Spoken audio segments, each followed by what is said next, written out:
Where is heaven? I've answered the question, what is heaven? Now the next question is, where is it? If I want to take a matatu or a boda to go to heaven, which direction should I take?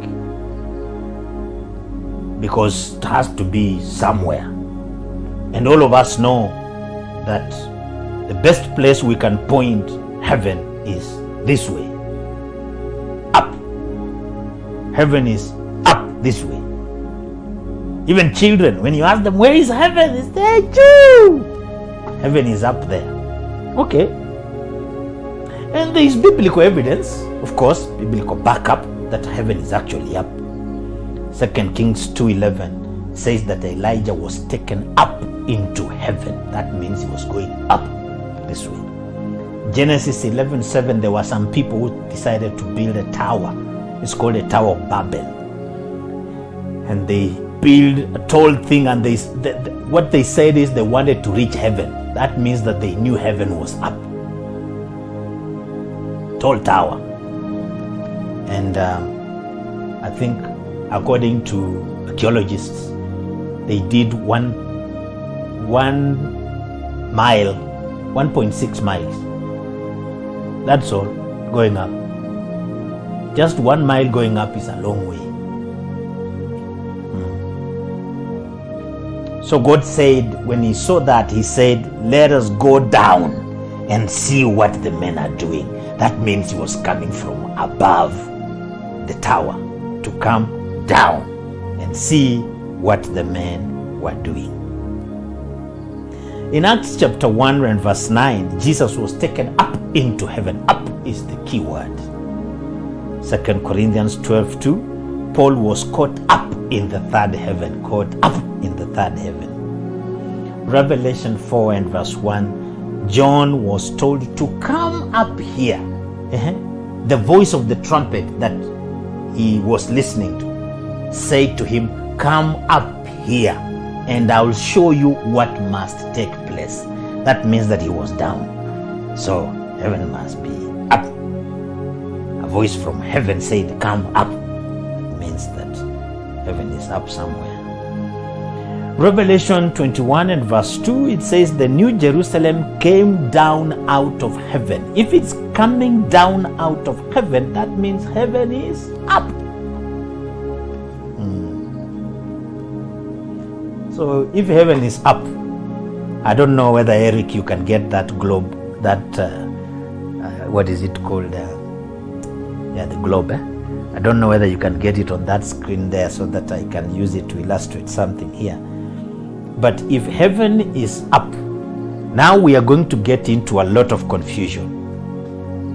See our thing here? Heaven is up. This is the globe. We are all here. Actually, I'm talking to you from Kenya, which is around actually on the equator. On the equator right here.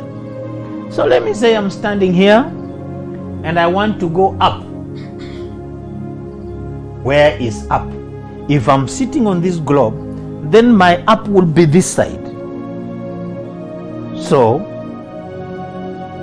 up. So if I'm standing here right now, where I am is here, and I'm saying up, that means I'm showing this way. The man who is standing on this corner, if he says up, he will be showing this way. The man who is this side of the globe, if he shows up, he will be showing this way. And the guy who is here trying to show up will be showing that way. So where is up? Up cannot be everywhere. It has to be up towards a certain direction. We got to find that.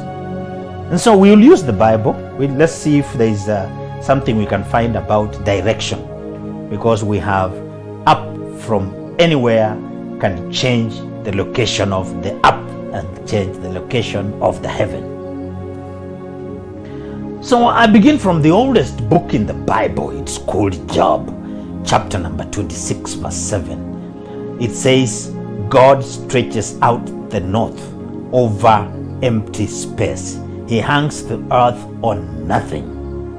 So that means that God is on the north somewhere and is using that location to stretch out the earth and suspend it on nothing. So my imagination with that in mind is that God is up north. So this is not just up, but up north from this scripture. I don't know about the other scriptures. Let me find out. Isaiah 14 verse 13, there is a devil there and he's trying to take over the throne of God. And we can deduce from what he says in verse number 13, he wants to sit on the farthest sides of the north. But thou hast said in thine heart, I will ascend into heaven, I will exalt my throne above the stars of God. I will sit also upon the stars. I will sit also upon the mount of the congregation, in the sides of the north. That's interesting. The sides of the north. That means there's something about north and location of God. Okay, let's keep reading. I want to go to Psalm 75, the 75th Psalm and the 5th verse, 6th and 7th. The 5th verse says, lift not up your horn on high, speak not with a stiff neck. That's a caution. Verse number 6, for promotion cometh neither from the east nor from the west, nor from the south. Doesn't. Listen again. For promotion does not come from the east, nor from the west, nor from the south. They left out north. Promotion does not come from east, west, or south. He left out north. Why? Because north is verse number 7. But God is the judge. He putteth down one and setteth up another. So our north is where God is pronouncing himself from. So before you point out, before you say heaven is up, find out where north is. Then you can point to that up north. Okay. Well, there is another thing about upstairs related to Jerusalem. You see, every time people went to Jerusalem, they said they were going up to Jerusalem. Even if they were coming from the Mount of Olives and rolling down to Jerusalem, they said they were going up to Jerusalem. So Jerusalem was always up. That means up is the place where God is, and it better be north. Yes, Jesus went up to Jerusalem. John 2:13. Yes. Luke 19:28, he went up to Jerusalem. Paul went up to Jerusalem. Acts 21:15. And after those days, we took up our carriages and went up to Jerusalem. So it is up and it's north and it's far. It's vast. Now, listen to this. The distance to heaven is so far that it's just near us. It is so far that it is so close. You know, I had this imagination a long time ago. Every time I took a flight and going to another country, I would always imagine that they are playing a trick on me. Because you sit in that thing and it's moving at a high speed, but it doesn't look like. You look at the screen and it's saying 800 kilometers an hour and you think it's not moving that fast. I always thought that they were rotating around there and taking me back to a corner around my house and telling me that I've gone too far because of the way it appeared. But I'm saying heaven is so far that it might be so near you. Example, if you took that globe and you started at a particular point, if you went round and tried to reach the end, you'll find yourself where you began. So the end of your circumference may just be the place you began. That is it. So heaven is a superior form of existence because of its vast distance. It is not visible to our eyes. It's too far and that it cannot be governed by time and therefore has different composition. But at the same time, heaven is far and it's close. If distance is immeasurable, then dimension can be a solution. If distance is immeasurable, dimension can be a good solution. You can be translated into another form to experience heaven than to travel using a motor to another location. And that's what happened with some people. You remember there's a guy in the Old Testament in Chronicles, he's called Micaiah. Micaiah just went to heaven while he was playing music and came back and said there was a meeting in heaven and there was this prophet and a lying spirit and stuff like that. Read it on your own. But the most common one is Stephen. Stephen is being stoned in the book of Acts because of his preaching. And while they were stoning him, he was right here on earth, beating him with stones, right here on earth. And then, because of the pain he was going through, he gazed into heaven.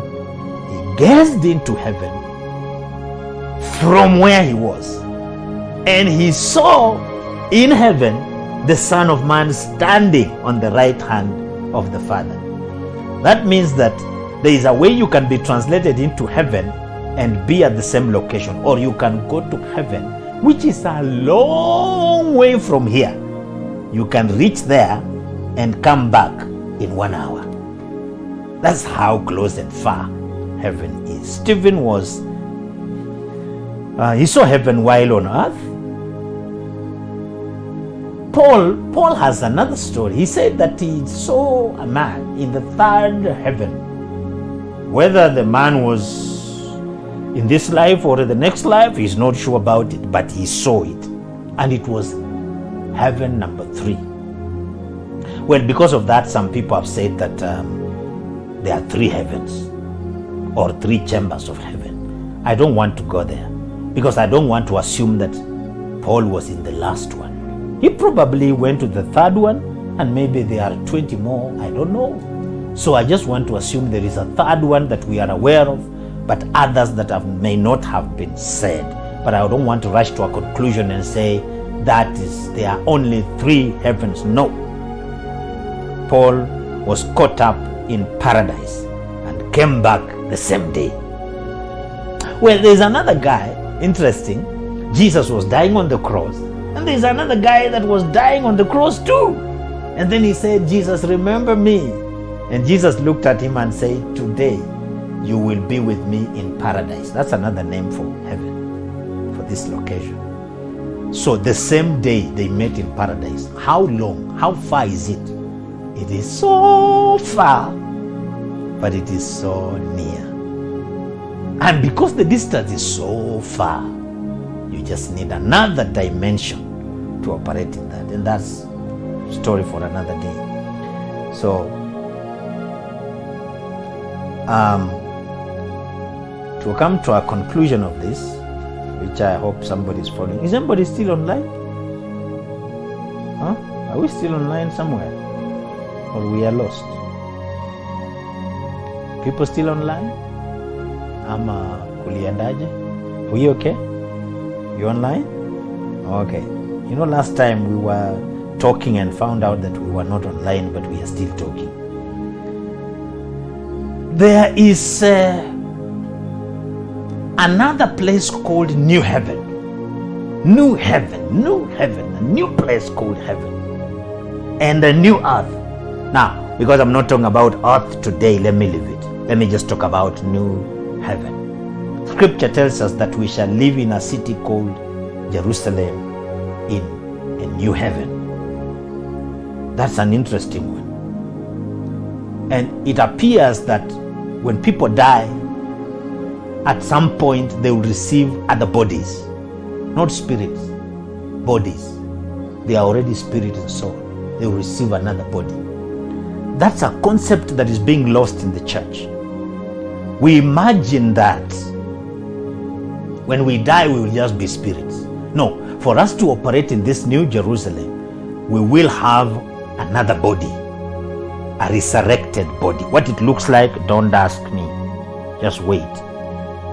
But we will have a resurrected body, not a resurrected soul. So that means that it's a body, but it's another form of body. but it's a physical kind of body, maybe one that can transcend dimensions. So we are told that we shall live in a city called Jerusalem, physically, literally. Now I would like you to stop this fiction stuff where we imagine that anything that is talked about in the Bible needs to be interpreted. So you imagine that if it's talking about Jerusalem, what does Jerusalem mean? What is New Jerusalem? What could it mean? Nothing. It just means it's a new city. It's called Jerusalem. Has the same name like the Jerusalem that we have today. And by the way, where I am standing right now, I am facing Jerusalem. I'm standing in a place called Kitale, and I'm facing north, a place called Jerusalem. Christians need also to start using their compasses. They rarely do. So there is a city we are going to, and it's called New Jerusalem. It's nothing as exciting as going to a new city, at least for me. Some people don't like new places. If you are not that type, don't worry. But I like going to new places, especially cities I've not been before. Kind of boring to go to the same places.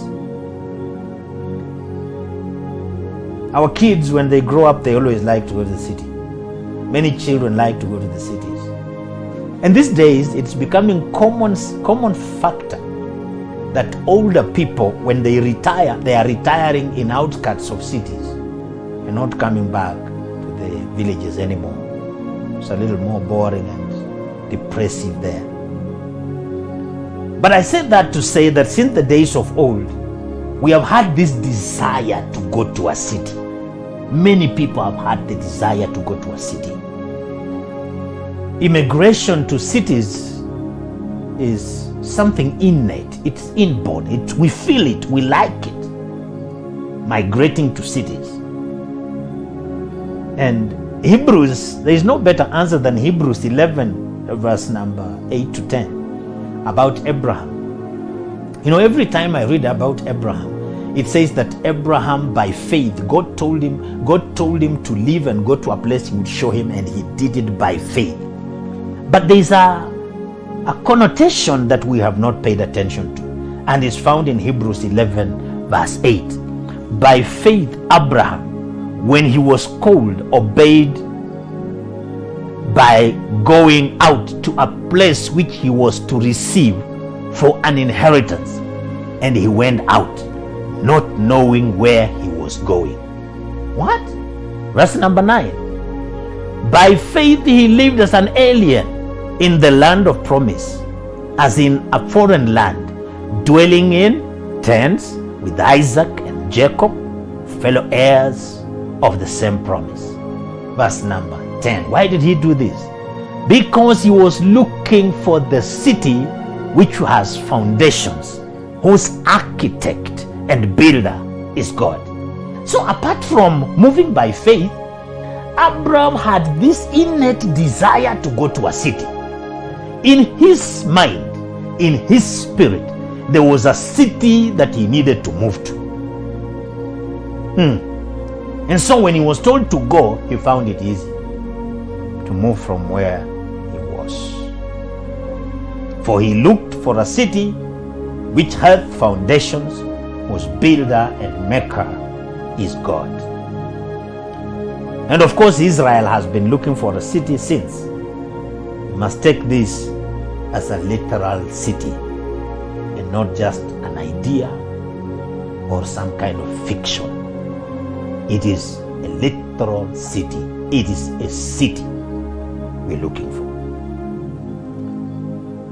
If you read the book of Hebrews chapter 12, I think there is more that talks about us going to a new Jerusalem, to the city of the living God, to the congregation of the saints and all that, to the angels, to an army of innumerable angels which cannot be numbered. That's Hebrews 12:22. I'm going faster because of time. We have been promised a city. We like to go to a city. And because of that promise of a city, for me, I'd like to do anything I can to go to that city. Revelation 3:12 says, He who overcomes, I'll make him a pillar in the temple of God, the temple of my God, and he will go out from there no more. I will write on him the name of my God and the name of the city of my God, the New Jerusalem, which comes down out of heaven from my God, and my own new name. God says that he'll give us a new name if we overcome. And he will also give us the name of a city and write it on us. You can see those people who write on their t-shirts Nairobi City or New York City or Atlanta. How we will have a name, New Jerusalem, on our t-shirts. I think we should start making some, those who are here. Let's make New Jerusalem. NJ, it's not New Jersey, it's New Jerusalem. John 14 and verse 1 is the most common scripture that is read, especially during funerals, unfortunately. Please don't be doing that. Jesus was not reading this in a funeral. He was telling his believers, his disciples, his Talmidims, in my Father's house. Okay, let's start from the first verse. Don't let your heart be troubled. Believe in God, believe also in me. In my Father's house are many homes. If it weren't so, I would have told you. I'm going to prepare a place for you. Now, what is this preparation of a place? For many of us, we don't pay attention to it. We imagine it's some fiction somewhere because we have seen movies where it's very fictitious. It's just an idea. No. It's a real place. It's heaven. It's a real place. And Jesus said he's going to prepare a place for us. And he says in that place, which is a big house, there are homes inside. Homes in a house. Or is it mansions in a house? Whichever way you look at it. Verse number 3, if I go and prepare a place for you, I'll come again and I'll receive you to myself, that where I am, you may be there also. So, Jesus is coming back for us to take us to a particular place where he is going to prepare, and he is there right now. He'll come pick us and go with us there. That's a very comforting thing to know, especially for those of us who are trying to survive in grass-thatched houses, who are rained on as we sleep, those of us who are always harassed by landlords. We have not paid for this month. If somebody's preparing a home for me and coming back to pick me up, I think I should pay attention to that person. I'm interested in this place. So, God will literally come and live among us. In that chapter 3, he says, I'll come, be your God. Wait, that's interesting. Revelation 21, verse number 2 and 3. I saw the holy city, New Jerusalem, coming down out of heaven from God, prepared like a bride, adorned for her husband. Which is the name? What's the name of the city? It's New Jerusalem. It's coming down from where? From heaven, from God. Verse number 3, I heard a loud voice out of heaven saying, behold, God's dwelling is now with men, with people, and he will dwell with them, and they will be his people, and God himself will be with them as their God. So God is preparing this place for us. It's a place to go to. So don't lie to me that heaven is just a condition. It's a place that we shall go to. It's some place with certain conditions, but it's a place we're going to. A friend of mine asked, if your church has 1,000 members, how will you fit in heaven? You can fit in one building, but how will you fit in heaven? Now, well, some churches in Nigeria have got 200,000 members. How will they fit? Well, some churches in Kenya have got branches all over, and there are thousands of people in those churches. If your denomination has 1 million people and they are all going to heaven, Where will they fit? How big is this city called Jerusalem? Because Nairobi city is about 5 million people. And it's already congested. People are looking for a place to go. There's slums all over. Is heaven going to look like that? Slums all over the place because we are a big population, shortage of water, no electricity. Sometimes they switch off electricity here, rationing or whatever it is. So how big is this city called heaven? How many people can it accommodate? And I think it's better that we answer that question. How big is this city? Revelation 21, from verse number 1 all the way to the last verse, they address that issue. They address the issue of the quality of the city, the materials for construction, the vastity and anonymity of the city.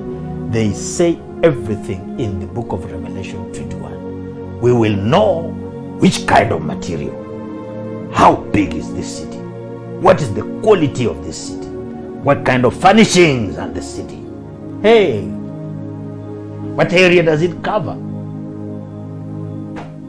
Chapter number 21 of Revelation, verse number 15.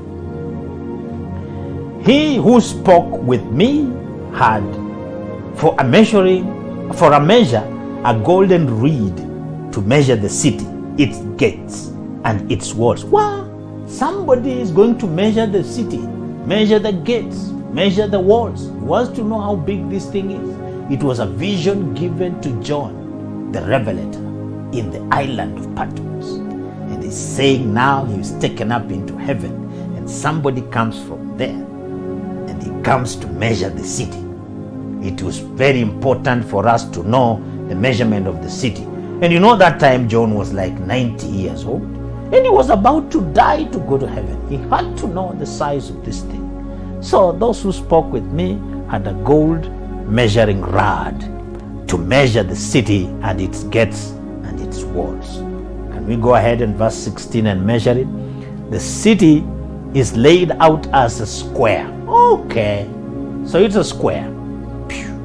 Same sizes. And its length is as great as its width.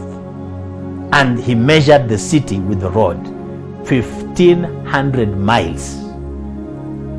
Its length and width and height are equal.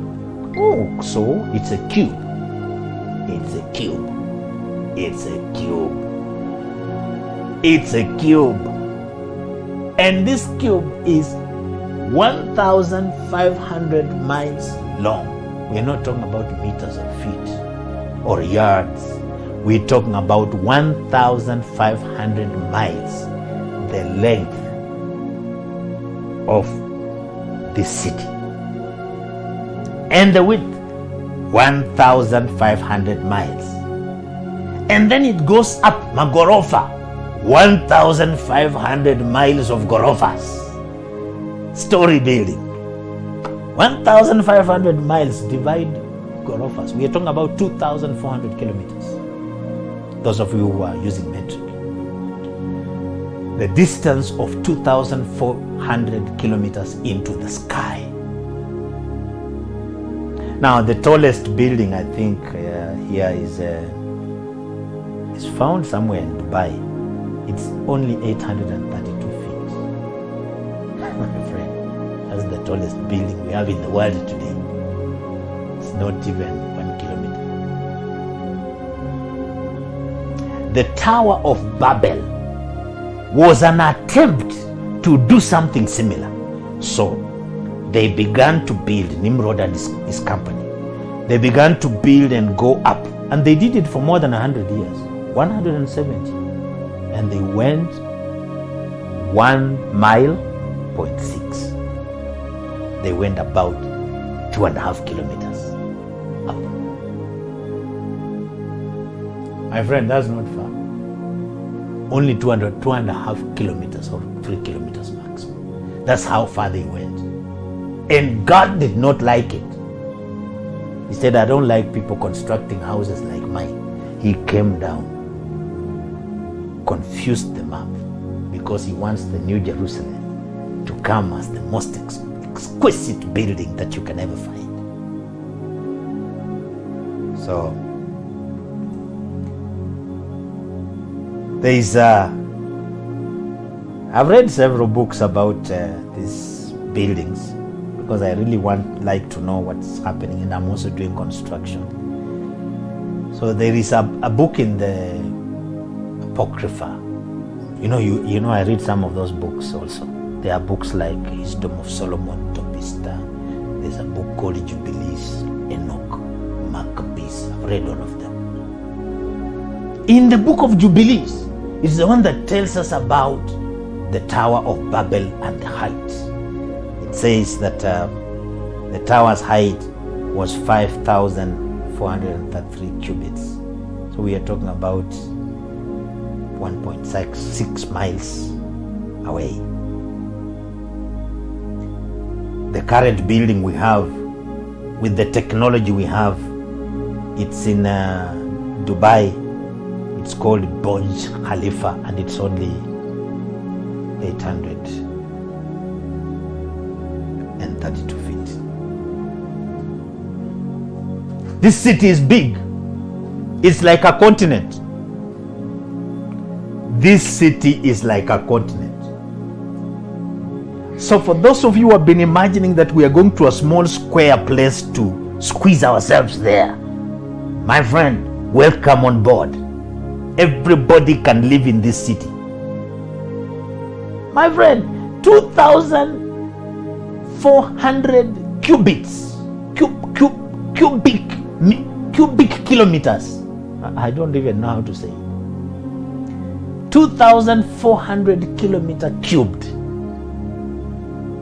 That's not a small building we are talking about, my friend. It is a continent. It's bigger than India, the whole country. And it goes up 2,400 kilometers. That means that if you are on the top, you can see the other side of Earth, and the other side of Earth, those who live up there. Maybe I should check a space up there. The question I don't know is whether there will be other cities. But I know that this city will come down from heaven, and it will be there. Israel talks about the gates. Tribes of Israel will be on the 12 gates. Angels will be the guards.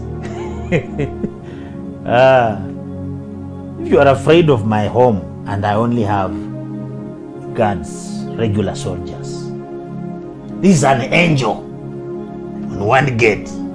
And you know, one angel, there's one time he killed 185,000 people. One angel. So there are 12 angels. My friend, this thing is huge. A thing where you need angels to be watchmen. This thing is big. This is a place I want to be. And it says that the streets are made of gold, walls, jasper, lots of things going on. And in fact, in that place, you don't need a temple. You know, some of you are concerned about temples, buildings.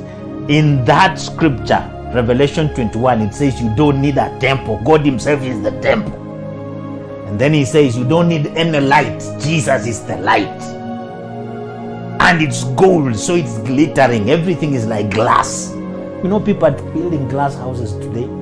They are probably coming close to thinking about, except for the anonymity of the building, this is something else. This city is a house. This house is a city. And this thing is big. And it can take a lot of us. We will have mansions in there, my friend. And then the apostles are on the walls. The names of the apostles are written on the walls. So don't start wondering how will the Gentiles and others go in. The apostles were all over.